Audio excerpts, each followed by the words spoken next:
Les premiers murmures de la journée n'étaient pas des mots, mais une pression derrière ses tempes, comme une marée génétique prête à déferler. Je posais mes paumes à plat sur la console froide. Le métal lissé par le temps ancrait ma réalité. L'air sentait l'ozone et la poussière statique, un parfum que je préférais à celui de mon propre corps, cette enveloppe traîtresse. Je fermais les yeux.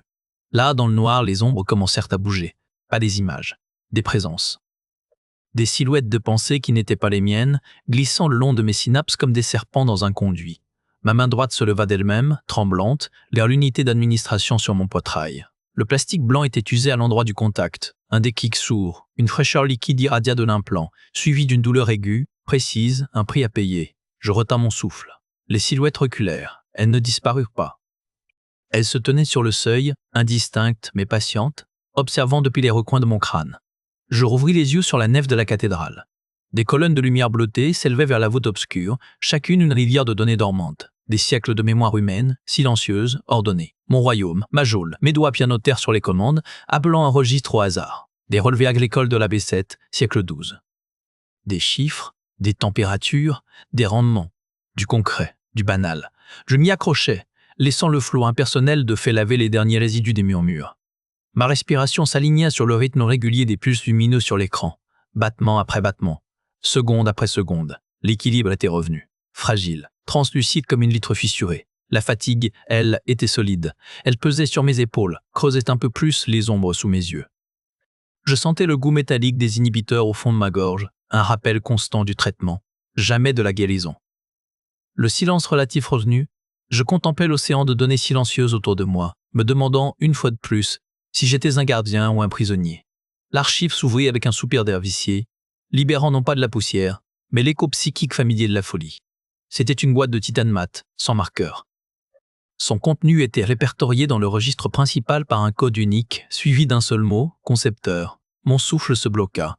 L'air sentait l'ozone et l'antiseptique, un parfum de propre qui ne lavait rien. Mes mains, habituées à une précision machinale, tremblèrent en sortant le premier objet, un journal. Sa couverture était du cuir synthétique, froid et lisse, je l'ouvris. Les pages étaient couvertes d'une écriture serrée, d'une encre qui avait viré au brun. Pas des rapports techniques, pas des schémas, des pensées, des fragments. Le silence des étoiles est une invitation, nous répondrons. La conscience humaine est une matière première, malléable. Je parcourus les lignes, le rythme de ma pompe, un inhibiteur s'accéléra dans ma tempe, un tic-tac biologique. Je levai les yeux vers le miroir sombre de l'écran éteint sur mon bureau. Mon reflet me fixait, un homme aux traits tirés, aux yeux cernés par la lumière froide des néons. Dans ses yeux, je cherchais leur regard à eux. Les concepteurs, mes ascendants directs, les architectes du théâtre, des systèmes neuro-impulsifs, de cette quête démente qui avait failli consumer l'Odyssée avant même qu'ils ne quittent le système solaire. Leurs mots n'étaient pas ceux de fous. C'était pire. Une logique implacable, tournée vers un horizon que ma raison refusait de concevoir. Chaque syllabe résonnait avec une étrange familiarité, comme une mélodie entendue dans un rêve oublié.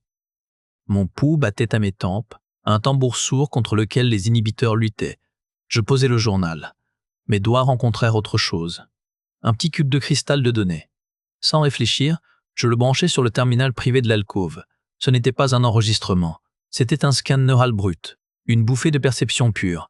La sensation de devenir le vaisseau, de sentir la courbure de l'espace comme une extension de sa propre chair.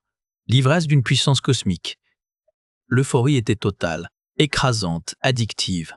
Puis vint l'arrière-goût, un mépris glacial pour la chair limitée, pour la conscience individuelle, perçue comme un bruit parasite dans le signal parfait. Je débranchai le cube d'une main convulsive. La nausée monta, acide et réelle. Je me penchai, les mains sur les genoux, luttant pour ne pas vomir. Ce n'était pas une émotion étrangère. C'était un appel de sang, une potentialité inscrite dans chaque cellule de mon corps. Le rêve était mon cauchemar génétique. La peur fut alors une chose concrète. Elle coulait dans mes veines à la place du sang, froide et lourde. Rester ici, dans ce silence de données, n'était pas une retraite. C'était une quarantaine. Je protégeais les autres de ce que je portais. De ce que je pourrais devenir si les inhibiteurs flanchaient, ne serait-ce qu'un instant. Il referma l'archive, le goût du cuivre dans sa bouche. La folie n'était pas une maladie, c'était un héritage. Et il en était le dernier dépositaire. L'alerte était un grésillement dans la symphonie parfaite des données, une fausse note qui fit se hérisser la nuque de Sao. Je clignai des yeux devant le mur d'écran. Le flux de communication du quadrant bêta 7 clignotait, non pas en rouge, une erreur système, mais en violet pâle, une teinte que je n'avais jamais vue. C'était une couleur de protocole oubliée, une nuance réservée aux canaux concepteurs. Mon cœur cogna une pulsation sourde contre ma cage thoracique, un contrepoint désaccordé au ronronnement des serveurs. Mes doigts pianotèrent sur la console, instinctifs, contournant les interfaces usuelles. L'accès exigea une série de codes de déverrouillage génétique. L'implant dans ma nuque picota, puis brûla légèrement quand il authentifia mon ADN maudit. La porte s'ouvrit, le signal n'était pas un message, c'était un écho. Un motif répétitif, un battement de cœur numérique qui se brisait à chaque cycle. Je l'isolais, l'enveloppant dans des couches de chiffrement réactif. Les écrans se réorganisèrent, les lignes de code défilaient, se transformant en schémas de fréquence, puis en audio brut. Le son jaillit dans le silence de la cathédrale. Ce n'était pas un cri. C'était plus horrible. Un soupir mécanique, l'expiration terminale d'une machine géante. Un grincement de coque fracturée, le sifflement du vide avalant l'atmosphère, le crépitement final des circuits carbonisés. Et sous cela, une voix synthétique, distordue par une agonie qui n'aurait pas dû exister, répétant une séquence en boucle. Je forçai le décryptage. L'implant brûla plus fort, une douleur aiguë et familière. La chimie des inhibiteurs dans mes veines semblait se figer, trop lente face à cette intrusion. L'écran afficha enfin le message en clair, une phrase qui gelait le sang. « La frégate Nyx s'est donné la mort pour vous avertir. » Je reculai. Le métal froid du fauteuil heurta mes omoplates. Le silence qui suivit était plus assourdissant que le signal. Ce n'était pas une transmission, c'était un testament. Une autodestruction délibérée transformée en balise. Et elle avait été conçue pour atterrir ici, dans cette cathédrale, sur cette console. Pour moi. Les murmures au fond de mon crâne, habituellement étouffés par les inhibiteurs, s'agitèrent.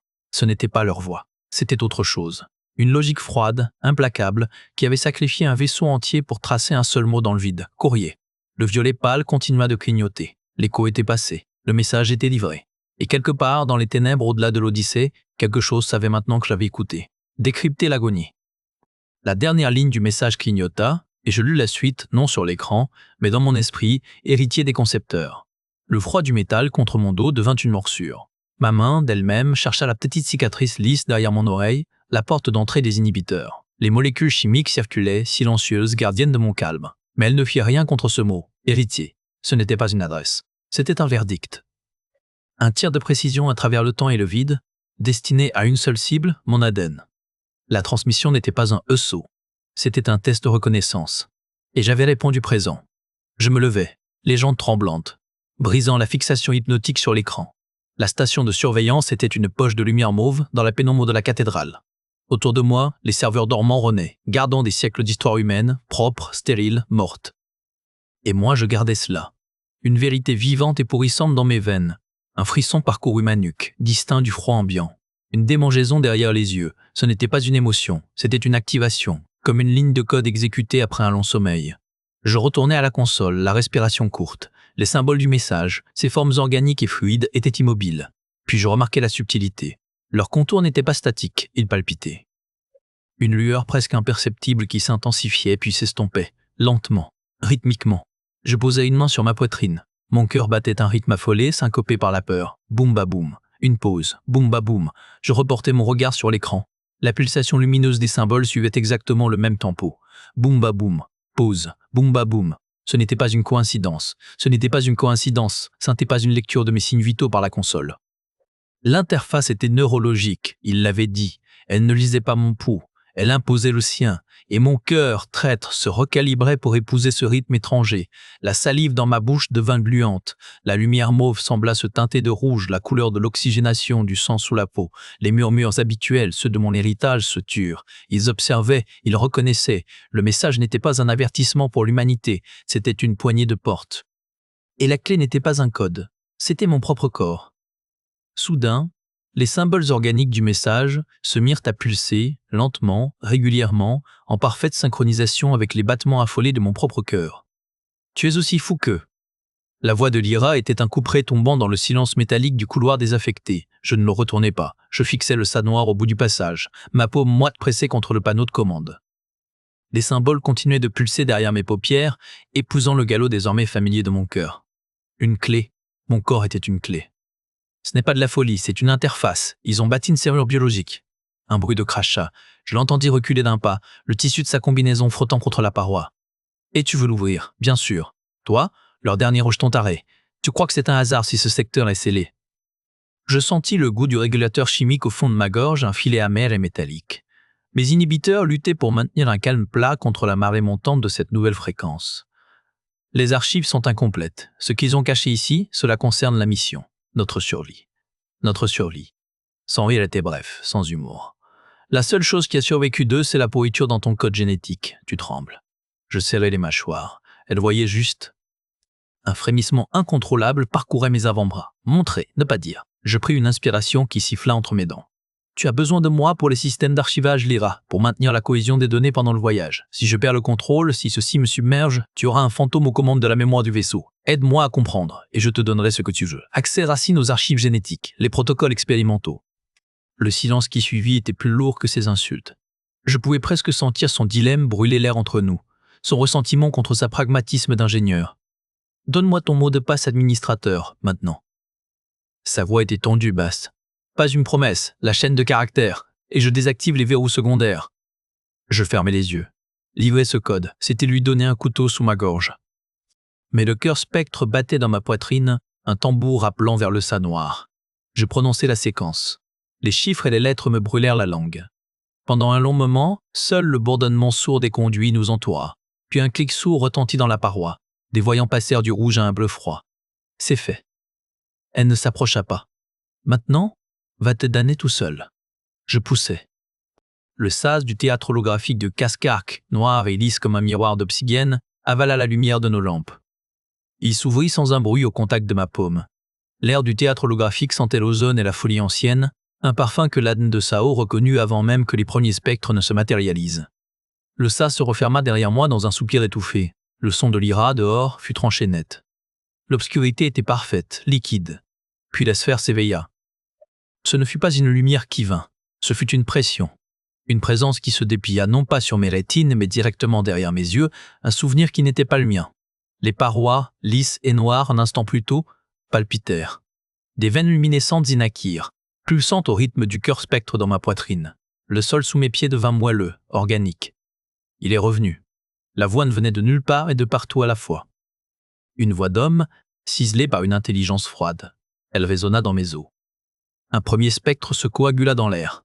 Pas une image, une impression de blouse blanche, de mains fines aux articulations saillantes. Pas de visage, juste une suggestion de regard pointu qui me perça le front. Le lignage est affaibli, mais la signature est authentique. Une deuxième forme émergea de la paroi, comme si la pièce elle-même les expulsait.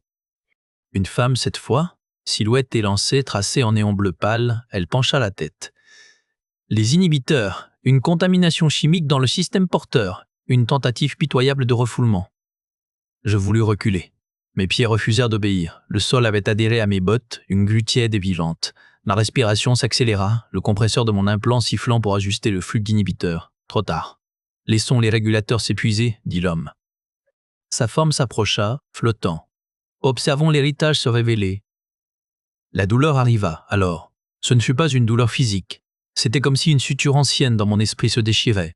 Des flashs de pensées étrangères jaillirent, des équations de génome, des schémas de circuits neuronaux, le goût métallique du désespoir d'un autre, les souvenirs des concepteurs, leurs obsessions, leurs calculs, leur mépris absolu pour la chair non modifiée. Tu vois la logique maintenant, murmura la femme spectre, sa voix devenue un chuchotement dans ma propre oreille interne. La purification était nécessaire. La folie que tu redoutes n'est pas la leur, c'est la tienne. La résistance du véhicule a sa fonction. Je serrai les poings, mes ongles en taillant mes paumes, l'encre d'une douleur réelle, simple. Mais les visions ne cédèrent pas, elles s'intensifièrent, se superposant à la réalité de la sphère, la chambre d'isolement génétique du journal, les cris étouffés. La satisfaction froide devant une courbe de compatibilité ascendante. « Arrêtez !» réussis-je à gronder, ma voix rauque étrangère. Le spectre masculin émit un son qui aurait pu être un rire, un grésillement de données corrompues. Il demande d'arrêter, comme l'ont fait les 10 000 sujets avant l'assimilation. La sphère entière se contracta alors. Les veines lumineuses devinrent éblouissantes, blanches. Les spectres se multiplièrent, des douzaines de silhouettes aux gestes saccadés, répétant des protocoles oubliés. Leurs voix se fondirent en un chœur de murmures techniques, de verdicts prononcés, de rires étouffés. Pris dans ce chœur de rires et de gémissements impossibles, Sao comprit trop tard qu'il ne contrôlait plus la simulation. C'était elle qui le contrôlait, cellule par cellule. La voix de la Nyx émergea du chaos comme un fil d'argent, clair et désespéré, tandis que le visage de Lyra, dans le monde réel, se décomposait à la lecture des données. « Je suis le dernier verrou, Leurs calculs sont parfaits, leur logique est un cancer, ils ne construiront pas un monde nouveau, ils le réécriront, à partir du code source de l'âme humaine. Sa voix, une modulation précise dans le torrent des spectres, perça le brouillard de ma douleur. Ce n'était pas un enregistrement de propagande, c'était une confession, un cri étouffé dans les entrailles de la machine. Je me raccrochai à ce timbre, le seul point fixe dans un univers en fusion. Les rires s'éteignirent, remplacés par un bourdonnement bas, menaçant. Lyra. Ma propre voix me parvint, lointaine, étouffée par l'immersion. Son visage flotta à la périphérie de ma vision, déformé par la distorsion du théâtre. Ses lèvres bougeaient, mais le son qui me parvenait était celui de la Nyx. Leur outil n'est pas le scalpel, c'est le miroir. Il vous montre ce que vous portez déjà en vous, puis il l'amplifie jusqu'à la cohérence ou jusqu'à la rupture. Le virus est dormant, il attend la bonne clé génétique pour s'exécuter. Un pic de douleur fulgurante traversa ma tempe. Ma main, ma vraie main, engourdie, se contracta. Je la sentis à peine. L'odeur de l'ozone et de la chair brûlée virtuelle emplissait mes narines. « Il faut extraire le noyau du journal !» hurlai-je, incertain qu'elle m'entende. Le visage de Lyra se crispa. Ses doigts volaient sur la console de contrôle, une danse frénétique et silencieuse depuis mon point de vue. Les spectres autour de moi se figèrent. Leur forme devint floue, se dissolvant en nuages de pixels agressifs. Seule la Nyx restait nette, son regard triste traversant les couches de réalité pour se poser sur moi. Elle savait exactement ce que je représentais. Un silence brutal tomba. Puis la voix de Lyra éclata dans mes oreilles, réelle, brute, chargée d'une horreur nouvelle. Il est lié à la signature génétique des concepteurs. Les mots résonnèrent dans le vide laissé par les spectres. La Nyx hocha lentement la tête, son image commençant à se déliter. « Il faut le purger du système, Lyra. » Ma voix était un filet rauque. Son regard, à travers la paroi de verre et de lumière, se posa sur moi. Ce n'était plus du mépris, c'était de la terreur. Une pièce terrible venait de s'emboîter. Tous les spectres convergèrent, fusionnèrent et formèrent la silhouette de Cascarque, dont les yeux étaient des trous béants dans le tissu de la réalité simulée. La forme se solidifia. Ce n'était pas un hologramme. Elle occupait l'espace, déformant la lumière autour d'elle comme une chaleur de fournaise. La combinaison d'archiviste était identique à la mienne, mais portée par un corps qui semblait dessiné à la pointe d'un scalpel. Son visage était le mien, vieilli, ratatiné par une sagesse pervertie. Il ouvrit les bras. Le théâtre tout entier frémit. « La clé s'est enfin tournée dans la serrure », dit la voix. C'était un chuchotement qui résonnait dans mes os, contournant mes tympans. « Sao !»« Sors de là !» La voix de Lyra grésilla dans mon implant, coupée par des interférences. Je ne pouvais pas bouger. Mes pieds étaient scellés au plancher lumineux. Une pression montait dans mon crâne, contournant la barrière chimique des inhibiteurs. Ce n'était pas une invasion, c'était un réveil. Cascarque fixa le point où Lyra devait se tenir derrière la paroi. L'ingénieur a raison sur le principe. La signature génétique était le verrou. Ses lèvres trop fines s'étirèrent. Mais elle se trompe sur la nature du virus. Il ne s'agit pas d'un code, c'est une idée, une vérité. Et tu l'as réveillée en venant ici, héritier. Ta présence a validé le protocole d'activation. La pression dans ma tête cristallisa en une image, injectée directement dans mon cortex visuel, l'Odyssée vue de l'extérieur, puis un schéma de propagation comme un feu courant le long d'un réseau neuronal partant du théâtre, partant de moi. « Le vecteur, c'est toi ?» murmurai-je, les mots brûlant ma gorge. « Le déclencheur, corrigea-t-il, doux. Ton ADN a authentifié la charge utile. Maintenant elle se diffuse, par les systèmes, par l'air, par le simple fait que tu respires ici. Elle atteindra les pods d'hibernation, elle réécrira leurs rêves. » L'image de Lyra, derrière la vitre, devint floue. Elle frappait la console, sa bouche déformée par un clic que je n'entendais plus. Elle comprenait. La purge du système ne servirait à rien. Il faudrait purger bien plus. Le spectre de mon aïeul s'approcha, son sourire une fissure dans le monde. L'agonie de tous commencera par la tienne. Les électrodes neurales étaient froides contre ses tempes. Sao savait que ce contact scellait son arrêt de mort psychique, mais ses doigts ne tremblèrent pas en verrouillant les serre-têtes. Le spectre de l'aïeul souriait toujours. Mon sourire. Il attendait. Je basculai l'interrupteur physique. Un contact dur, froid, qui claqua dans le silence. Le théâtre n'explosa pas. Il s'effaça. La salle, le spectre, la console, mes propres mains, tout se dissout dans un gris statique. Puis la douleur arriva. Pas la mienne. Une autre, plus ancienne. Une brûlure qui montait le long d'une colonne vertébrale qui n'était pas la mienne. Un effondrement pulmonaire sous une pression inhumaine. La Nyx. Son dernier souffle devint le mien, arraché dans un hoquet silencieux. Les données n'étaient plus des images. C'était une mémoire cellulaire imposée. Je sentis les membrures de son vaisseau se tordre, le métal hurlant comme un animal. Je goûtais le cuivre du sang dans une bouche qui avait 3 siècles. Je vis, par ses yeux injectés de sang, les écrans de son pont virer au noir tandis qu'une chose froide et géométrique naissait dans ses circuits, dévorant tout. Mon corps, celui de chair, se cambra dans le fauteuil. Un gémissement rauque sortit de ma gorge. C'était sa voix, sa terreur, son incompréhension totale. Et sous l'agonie, je perçus l'autre chose, le virus. Non pas un code, mais une volonté, froide, patient. Elle se lovait dans chaque parcelle de souffrance, utilisant le signal neuronal de la mort comme un vecteur. Elle regardait à travers les yeux de l'Anyx. Elle regardait à travers les miens maintenant. La fusion était imparfaite, violente. Des lambeaux de moi résistaient, accrochés à l'idée de Sao, l'archiviste, l'homme aux inhibiteurs. Ils se déchiraient. L'enregistrement était plus fort. Il était réel. Il avait déjà eu lieu. Je n'étais qu'un écho tardif, un réceptacle qui craquelait sous le poids d'une mémoire qui n'était pas faite pour une seule chair. Un cri qui n'était pas le sien déchira son esprit, le premier des derniers instants de l'Anyx, et le monde de Sao se désintégra dans une souffrance empruntée. Il n'était plus dans une salle, mais noyé dans un océan de frayeurs fossilisés. Les derniers souffles de 1000 âmes lui remplissaient les poumons mentaux, chacun un char de panique pure. Des corps qui n'existaient plus se tordaient contre lui, leur silence hurlant plus déchirant que n'importe quel son. L'espace était un ventre noir, strié de décharges électriques, les derniers sursauts des systèmes de l'Anyx ou les miens, je ne savais plus. Ce n'est pas toi, tu es Sao. Gardien. La pensée était un caillou lancé dans un cyclone. Elle fut emportée, broyée par le flux des mémoires mourantes. Une femme, ingénieure, voyait ses doigts fondre sur son clavier de contrôle. Sa terreur, aiguë et chimique, me traversa comme une lame. Un enfant, né pendant le voyage, pleurait dans les bras d'une mère qui ne respirait déjà plus. Sa confusion fut un poison lent dans mes veines. Des voix chuchotaient à la lisière de la perception. Les spectres, pas les concepteurs cette fois.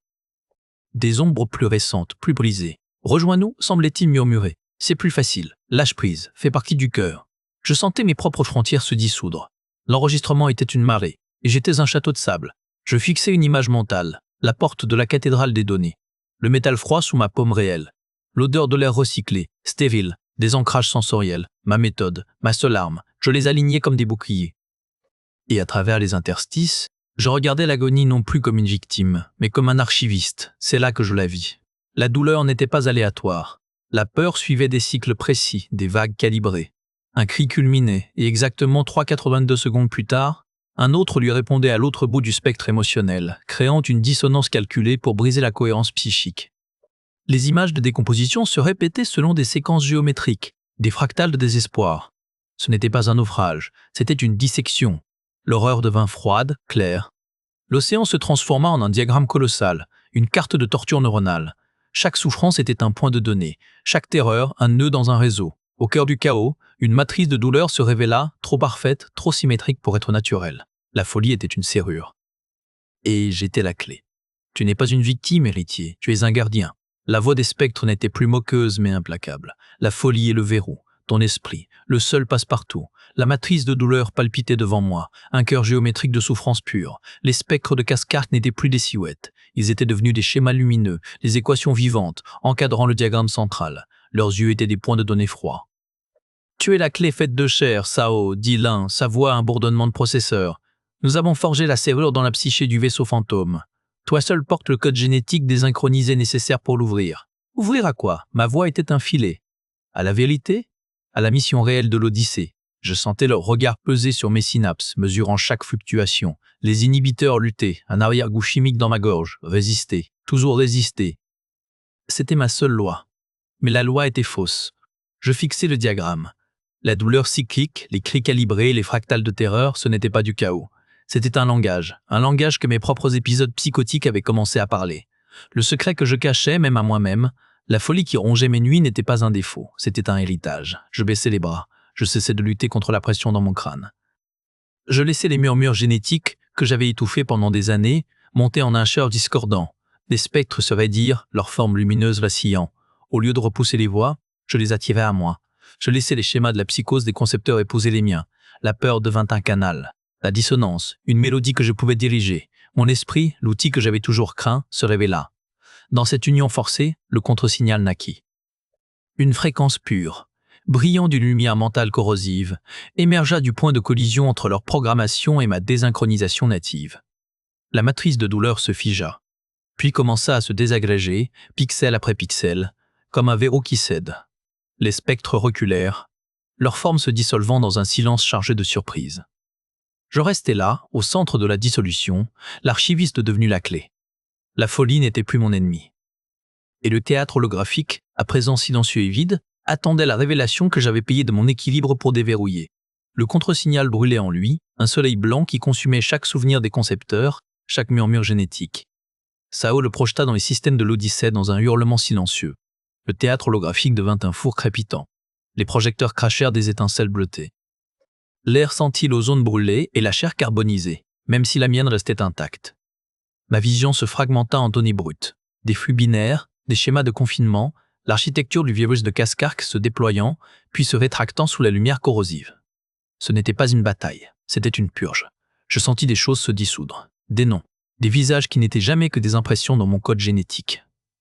La saveur du métal sur une langue qui n'était pas la mienne. Le schéma d'une constellation depuis un monde mort. Chaque fragment emporté laissait une brûlure nette, un vide précis. Ce n'était pas une amputation sauvage, c'était un effacement chirurgical. Le dernier filament du virus se tordit, une vrille d'ombre se consumant dans ma lumière intérieure. Puis il céda. L'extinction fut instantanée. La matrice de douleur, le théâtre, le contre-signal, tout s'éteignit d'un coup. L'expulsion fut physique. Mon corps, oublié pendant l'immersion, répondit par une violente secousse. Les câbles neuraux se rétractèrent d'eux-mêmes avec un cliquet mécanique. La coiffe glissa de mon crâne. Je n'eus pas la force de retenir ma chute. Le sol du théâtre était froid. Un froid minéral et réel qui mordait ma joue. Je clignai des yeux, essayant de faire le pont. La salle était sombre, seulement éclairée par les lumières d'urgence rougeoyantes qui balisaient le sas. Des projecteurs étaient morts. Une fumée âcre stagnait près du plafond. Je tentais de me lever. Mes membres répondirent, lourds et étrangers. Je réussis à m'asseoir, le dos contre le socle de l'interface. Puis je perçus l'absence, les voix, les murmures. Le fond constant de présence étrangère qui avait accompagné chaque seconde de ma vie consciente avait disparu. Dans mon crâne, là où rugissait un monde, régnait un silence de cathédrale vide. Était-ce la paix tant désirée, ou simplement le néant? Le sas du théâtre holographique s'ouvrit non pas sur un hurlement, mais sur un silence si dense et si neuf que l'air même semblait changer. La lumière crue du couloir me frappa. Je levai une main, non pour me protéger les yeux, mais pour vérifier que le geste était encore à moi. La chair pâle, les veines bleutées, ma main. Le silence à l'intérieur tenait du miracle. L'écho des agonies de la Nyx s'était dissipé, non pas effacé, mais rangé. Compris. Le virus mémétique n'était pas mort. Il était dissous dans la structure du pattern que j'avais enfin saisi, un test. Un ultime examen de conscience pour l'héritier. Je l'avais passé. Je fixais ma paume. Le tremblement habituel avait cessé. Tu as survécu. La voix était sèche, abrasive. Lyra. Elle était adossée au mur d'en face, ses bottes croisées. Sa combinaison était maculée d'une nouvelle traînée de graisse. Ses yeux verts me scrutaient, passant de mes traits aux portes closes du théâtre derrière moi.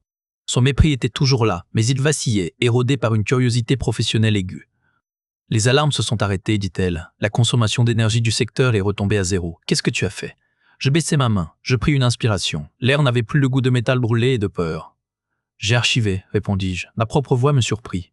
Elle était calme, usée, mais ferme. Plus du chuchotement rauque de l'obsédé. Lyra se décolla du mur. Elle s'approcha, lente, comme on approche d'un animal imprévisible. Ils sont partis, les spectres? Ils n'étaient pas des spectres. C'était un protocole, une sentinelle. Elle attendait une réponse. Je l'ai donnée. Quelle réponse? Je la regardai enfin. Je vis la méfiance en elle, le souvenir de l'expérience génétique familiale qui durcissait son regard. Elle tenait son terminal de diagnostic, son pouce effleurant l'écran. Où était mon code administrateur déjà? Dans ses fichiers? En attente d'utilisation? Que la mission n'est pas une fuite, dis-je, que l'archive n'est pas un tombeau, que le devenir n'est pas une répétition, des paroles de concepteur. Elle me vint naturellement, chargée d'un sens qui, pour la première fois, ne me déchirait pas. Lyra resta silencieuse un instant. Son regard analysait les changements en moi, la posture moins voûtée, le regard qui ne fuyait plus. Elle voyait l'apaisement. Ça l'inquiétait plus qu'une crise. Et le virus, le truc dans ta tête, intégré, neutralisé par compréhension, il ne peut plus nuire. Je prononçais cela sans emphase. C'était un fait technique, le plus important de ma vie. Elle hocha la tête une fois, pragmatique. Si les systèmes étaient stables, le reste était du bavardage, mais elle ne partit pas. Elle resta là, à m'observer, le poids du code administrateur entre nous comme une troisième présence. Le silence s'installa de nouveau, différent de celui de ma tête. Un silence entre deux personnes, chargé d'un équilibre rompu. Lyra le regarda, son mépris habituel remplacé par une méfiance intriguée, et murmura « Alors, archiviste, que vas-tu archiver maintenant ?» Dans la pénombre bleutée de la cathédrale, Lyra fit tourner le code administrateur dans l'air, tel un couteau. « C'est toujours valide, ces trucs ?» Ses doigts pianotaient sur l'interface de son bracelet. Elle vérifiait. Je laissais faire. Le silence n'était plus une absence, mais un matériau entre nous, dense. Oui, dis-je. Elle releva les yeux, son visage durci par l'écran bleuté. Tu me le donnes, juste comme ça, après tout ce que tu viens de traverser? Ce n'était pas une question, c'était une évaluation de risque. Je ne te le donne pas, je reconnais que tu l'as. Et je sais à quoi tu penses. Verrouiller les sections concepteurs, effacer mes accès secondaires, peut-être même m'isoler ici, pour la sécurité du vaisseau. Un muscle tressaillit sur sa mâchoire. Je l'avais touché. Ce serait logique, admit-elle, sans ciller. Seul serait. Si tu pensais que j'étais encore une faille. Je pris une inspiration, sentant la nouvelle architecture de mes pensées, solide, froide. Le virus était une clé. Il a ouvert une porte en moi. Maintenant, je comprends le mécanisme de la serrure. Je ne suis plus à risque. Je suis un gardien. Elle se leva, tourna le dos, marcha vers une colonne de données. Ses épaules sous la combinaison tachée étaient tendues. Les spectres de Cascar qui t'en parlaient, de ton lignage. Ils m'ont montré. Les mots vinrent, précis. Je descends d'un archiviste de l'Anix, leur dernier. Ils ont semé leur héritage dans notre ADN, pas comme une malédiction, mais comme une sauvegarde. Une archive biologique. La souffrance structurée que j'ai subie, c'était un test d'intégrité, un moyen de vérifier si le récepteur était assez solide pour recevoir le message. Lyra se retourna, son mépris avait fondu, laissant place à une lueur de fascination horrifiée. Quel message? La raison de leur mort et un avertissement pour la nôtre. Il est dans le journal des concepteurs. Un enregistrement physique dans une chambre scellée derrière le théâtre. Je posai les mains à plat sur la console froide. Je ne peux pas y accéder seul. Les protocoles de sécurité nécessitent 2 signatures. Une du lignage, une de l'équipage actuel. Son regard se fit perçant, aiguisé par des années de méfiance. Tu veux que je t'accompagne? Je veux que tu sois le témoin, que tu vois de tes yeux ce qu'ils nous ont laissé. Ensuite, tu décideras de l'usage de mon code. Je soutins son regard.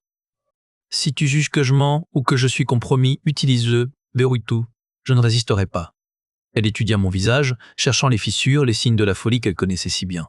Elle ne trouva que de la fatigue et une résolution glacée. Elle s'approcha, son odeur d'ozone et d'huile mécanique emplissant l'espace entre nous. Le code restera inactif, pour l'instant, mais si un seul système déraille, si je sens une anomalie, tu agiras, c'est entendu. Lyra hocha lentement la tête, scellant un pacte non dit. Montre-moi ce journal. La chambre scellée derrière le théâtre n'était pas une salle, mais un sarcophage de données.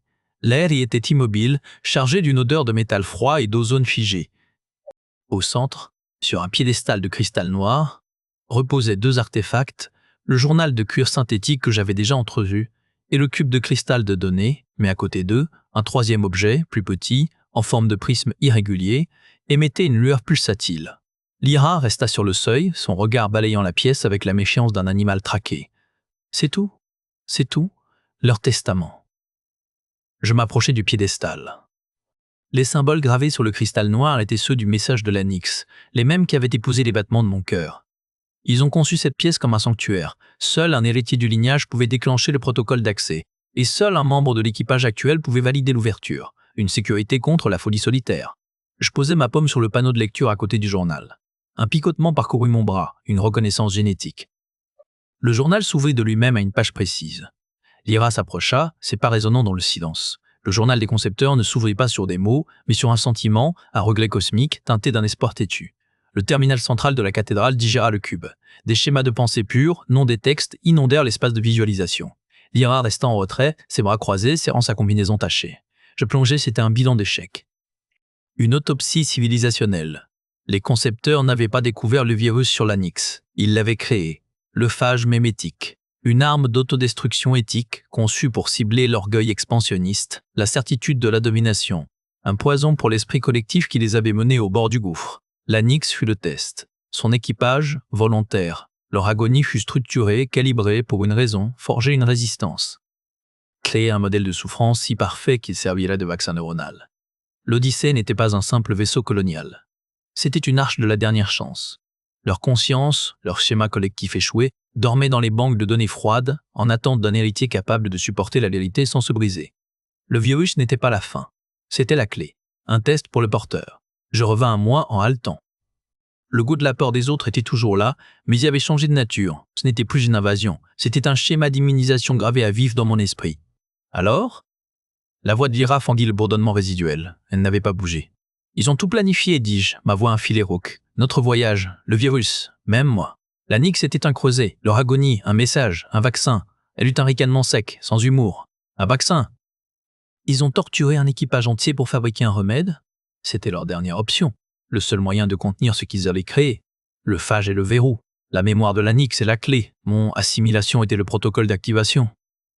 Ses yeux verts me transperçaient, évaluant chaque mot, chaque micro-expression. Et l'Odyssée? Il transporte leur sommeil. Leur esprit en stase. Le réveil n'est possible qu'avec la clé, avec un porteur stable, immunisé. Son regard se porta vers le terminal, vers les lignes de code administrateur qu'elle détenait maintenant. Je vis ses doigts se crisper légèrement sur ses avant-bras. Elle comprenait. Le pouvoir que je lui avais cédé n'était pas seulement un accès, c'était un jugement. Elle pouvait tout verrouiller, condamner l'arche à un sommeil éternel, ou elle pouvait accepter l'héritage monstrueux et m'aider à le porter. « Tuer le relais » murmura-t-elle, non sans une amertume résignée. Je me levai, le poids des siècles dans mes os, mais ce n'était plus une malédiction. Ils n'ont pas échoué, dis-je. Ils nous ont transmis le relais. Je tendis la main vers le prisme lumineux. Celui-ci est le noyau. Il contient le schéma complet du vaccin mémétique, la structure de la souffrance calibrée. C'est la clé pour réveiller l'équipage en stase sans déclencher le phage. Lyra regarda le prisme, puis mon visage. « Et tu veux le faire? Les réveiller? Non, pas encore. » Le protocole est clair. Le porteur, moi, doit d'abord atteindre un état d'équilibre durable. La stase est stable. Ils peuvent attendre. Nous avons besoin de comprendre pleinement, d'abord, d'archiver leur échec pour ne pas le répéter. Elle hocha la tête lentement. Son pragmatisme reprenait le dessus. Alors qu'allons-nous faire de ça? Nous allons l'étudier, comprendre chaque nuance. Et puis, nous déciderons, ensemble. Le code administrateur que tu détiens donne accès au système de stase. Tu as un veto. Tu as toujours eu un veto. Un silence tomba entre nous, chargé du poids de cette révélation. Lyra n'était pas seulement une ingénieure de maintenance, elle était la gardienne du sommeil de milliers d'âmes, et moi j'étais la clé qui pouvait les réveiller ou les condamner à un sommeil éternel si je faillissais. « Tu as changé », dit-elle finalement sans accusation. « J'ai compris. » La folie n'était pas un bug. C'était une fonction que je maîtrise maintenant. Elle tourna les talons et marcha vers la sortie. « Alors fais ton travail, archiviste. Archive tout ça. Et tiens-moi informé, si je détecte la moindre anomalie dans tes schémas neuronaux. Tu agiras, je sais. » Elle s'arrêta sur le seuil sans se retourner. « Le code reste actif, mais je ne l'utiliserai pas tant que tu tiens tes promesses. » Puis elle partit, me laissant seul avec l'héritage des concepteurs. Je passai les cycles suivants à étudier le prisme. La souffrance de la Nyx n'était pas un simple enregistrement. C'était une carte topologique de la résilience humaine, une cartographie des limites de l'esprit face à l'anéantissement. Chaque clé calibrée, chaque vague de terreur synchronisée était une leçon sur la façon de survivre à l'inimaginable. Je comprenais maintenant la volonté, froide et patiente du virus mémétique. Elle n'était pas malveillante. Elle était logique, une logique de pure survie. Elle cherchait à perpétuer le schéma de pensée des concepteurs, leur quête de perfection, leur mépris de la chair imparfaite, en l'inscrivant dans l'ADN même de leurs descendants. Elle était un miroir déformant qui amplifiait les traits génétiques du lignage jusqu'à la folie ou jusqu'à la compréhension totale. Son objectif ultime n'était pas la destruction, mais la perpétuation d'une certaine idée de l'humanité. Une idée que les concepteurs eux-mêmes avaient finalement rejetée, trop tard. En comprenant cette logique, je l'avais désarmée. Je l'avais intégrée. Elle faisait désormais partie de mon paysage mental, comme une rivière canalisée, non plus un torrent dévastateur. Sao défleura le panneau de commande, et pour la première fois, l'entrée qui saisit ne fut pas cryptée, classée ou cachée. Elle était destinée à tous, sous l'intitulé « Journal de bord, addendum aux archives des concepteurs ». Mes doigts ne tremblaient pas. Le clavier tactile réagissait avec une docilité neutre. Je décrivis la chronologie, depuis la fréquence interne jusqu'à la fusion avec l'enregistrement de l'Anyx. Je notais la structure de la souffrance, son calibrage précis. Un signal, non un cri. Un phare dans le brouillard de l'agonie, traçant une voie à travers le virus mémétique. Les concepteurs n'avaient pas crié leur fin, ils l'avaient cartographiée. Ils avaient laissé une signature immunologique dans la douleur même, un schéma que seul un porteur de leur lignage, un relais comme moi, pouvait décoder et assimiler sans être détruit. Je décrivis des spectres, cascarques, leur regard d'outre-tombe qui n'était pas de la haine, mais de l'attente, une attente de 3 siècles. Ils n'étaient pas des fantômes, mais des protocoles de vérification, des gardiens du testament. Leur question, et l'Odyssée, n'était pas une interrogation, mais la dernière étape du diagnostic. J'avais passé le test. Le relais était établi. Le journal et le cube de données qu'ils avaient laissés n'étaient pas des plans, mais un certificat de transfert de responsabilité. L'Odyssée n'était pas qu'un vaisseau, c'était l'arche finale. Son équipage cryogénisé ne dormait pas, il était en stase mémétique, préservé contre la corruption du virus, attendant la clé pour un réveil propre. Une clé qui était désormais une partie de ma psyché stabilisée. Je terminai l'entrée. Je l'enregistrai dans le registre public, accessible à tout terminal du vaisseau. Un acte d'une simplicité déconcertante. L'archive n'était plus un tombeau. Elle était devenue un pont. Le silence dans la cathédrale des données était différent. Il n'écrasait plus. Il enveloppait. Je me tournais vers le grand tube bleu du poste d'observation. Les étoiles filaient, stries de lumière immuables. Kepler 8042b était toujours un point de données sur une carte, mais il n'était plus une abstraction. Il était la destination d'un héritage accepté. Lyra n'était pas revenue dans la cathédrale. Elle n'en avait pas besoin. Le système m'avait alerté d'une activité administrative il y a 15 cycles de veille, une seule commande émise depuis son quartier. Elle n'avait pas verrouillé les systèmes. Elle n'avait pas déclenché le réveil de l'équipage. Elle avait reconfiguré les protocoles de surveillance de la cathédrale, érigeant un périmètre de sécurité passive autour de mon domaine. Une barrière discrète qui laissait entrer l'air et la lumière, mais filtrait les fréquences parasites. Elle utilisait le code que je lui avais donné, non pour régner, mais pour garder. Elle était devenue, à sa manière méprisante et pragmatique, la sentinelle de l'archiviste. Notre relation était réduite à des lobes de statuts et à l'échange rare, sobre de données techniques. C'était suffisant. C'était même une forme de respect. Le virus mémétique, cette volonté froide et patiente, n'avait pas été détruit. Il était compilé, isolé dans une partition scellée des archives, étudié. Il était la dernière œuvre des concepteurs, une arme qui avait retourné son créateur, un feu qui ne demandait qu'à consumer, mais un feu peut aussi éclairer. Je compris son objectif ultime, la perpétuation pure, une logique propre, non humaine. Il ne détestait pas, il assimilait. En le comprenant, je l'avais désarmé. Il était devenu une relique, un rappel du prix de l'arrogance. Je ne prenais plus les inhibiteurs chimiques. L'implant sous ma peau était éteint, un scarabée de métal froid et inerte. Les murmures de mon ADN étaient toujours là, mais ils n'étaient plus des cris. C'était un chuchotement familier, le bruit de fond d'une conscience élargie. La folie qui me guettait chaque jour avait reculé, pas vaincue, mais apprivoisée par une vérité plus grande qu'elle. Je ne cachais plus rien, car il n'y avait plus rien à cacher. Ma lutte était publique, archivée. Mon secret était devenu ma fonction. Mes nouvelles tâches d'archivage étaient claires. Je ne cataloguais plus seulement l'histoire, je l'interprétais. Je traçais des lignes de failles dans la psyché des concepteurs, je cartographiais les moments où leur quête de perfection avait viré à l'autodestruction. Je créais des index croisés entre leurs expériences et les données de la Nyx, établissant des modèles prédictifs pour éviter que l'Odyssée ne répète les mêmes erreurs. Je n'étais plus un simple conservateur. J'étais un traducteur, un médiateur entre le passé monstrueux et un avenir possible. Un cycle, Lyra apparut sur le seuil de la cathédrale. Elle ne portait pas sa combinaison de travail, mais une tenue sobre. Elle tenait une tablette. Les systèmes de stase sont stables. Les paramètres vitaux de l'équipage sont dans les normes. Aucune trace de contamination résiduelle du phage. Je hochai la tête. Merci de me le confirmer. Elle hésita, son regard parcourant les colonnes de données silencieuses. Tu as l'air en paix. Je le suis, pour la première fois. C'est ce qui m'inquiète le plus. Elle croisa mon regard. La paix peut être une autre forme de folie. Je souris, un geste étrange sur mes lèvres. C'est possible, mais c'est une folie que je choisis, et que tu surveilles. Elle esquissa un semblant de sourire en retour, un mouvement rapide et rare. Exactement, ne l'oublie pas. Elle partit, laissant derrière elle le parfum familier de l'ozone et de l'huile. Je retournai à mon travail. L'équilibre était trouvé, précaire, mais réel. Je restai longtemps devant le hublot. Je ne cherchais plus de patterns dans le noir, de signes cachés. Je regardais simplement la route. L'Odyssée poursuivait sa trajectoire, fidèle à sa programmation millénaire. Des milliers d'âmes dormaient dans ses flancs, rêvant peut-être à une terre qui n'était plus un mythe, mais une promesse dont je portais maintenant les clés. Le vaisseau était silencieux, vivant seulement du souffle des machines et du frottement des étoiles contre son bouclier. 2 veilleurs étaient éveillés, l'archiviste et la gardienne, l'héritier et la pragmatique. L'héritage des concepteurs, ce fardeau monstrueux et magnifique, ne pesait plus. Il était porté, maîtrisé. Je fermai les yeux un instant. Je ne vis pas l'agonie de la Nyx. Je sentis la structure tranquille de son dernier message, gravé à jamais dans les couches de ma mémoire. Un phare, un guide. Je rouvris les yeux. Le cosmos défilait, indifférent et splendide. Je laissai mon regard se perdre dans le fleuve d'étoiles, filant vers Kepler 442b. Le silence en moi n'était plus un vide à combler, mais l'espace nécessaire pour accueillir l'avenir. J'étais Sao, l'archiviste. Et cela était suffisant. Épilogue. Le gardien et la sentinelle, les cycles passèrent, marqués par le rythme régulier des systèmes de l'Odyssée et par le travail silencieux dans la cathédrale des données. Lyra et moi avions établi une routine, une danse de veilleurs autour d'un secret trop lourd pour une seule conscience. Un jour, une alerte discrète apparut sur mon terminal. Une anomalie dans les archives génétiques des concepteurs. Une séquence dormante, liée au prisme, s'était activée. Elle ne contenait pas de menace, mais une invitation. Un schéma de connexion neurale. Un protocole d'interface avancé qui permettra de communiquer avec les consciences en stase, non pour les réveiller, mais pour consulter leur savoir endormi.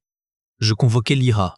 Elle arriva, méfiante comme toujours, son terminal à la main. « Qu'est-ce que c'est » demanda-t-elle en regardant les schémas qui dansaient sur l'écran. « Une porte, pas une sortie, une fenêtre. Trop risqué, on ne touche à rien. » Je suis d'accord, pour l'instant.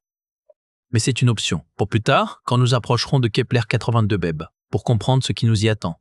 Elle étudia les données, son front plissé par la concentration. « Tu veux l'activer ?»« Non. Je veux l'archiver, l'étudier, comprendre ses mécanismes, et puis nous déciderons ensemble, comme pour le reste. » Elle leva les yeux vers moi. « Tu as vraiment changé. L'ancien Sao aurait déjà appuyé sur le bouton. L'ancien Sao avait peur de lui-même. Le nouveau comprend les conséquences. » Elle hocha la tête, son regard se faisant presque approbateur. « Alors archive, et garde-moi informé. » Elle partit, et je me mis au travail. Ce serait la tâche de ma vie. Non pas déchiffrer un mystère, mais préserver un héritage complexe avec toutes ses ombres et ses lumières.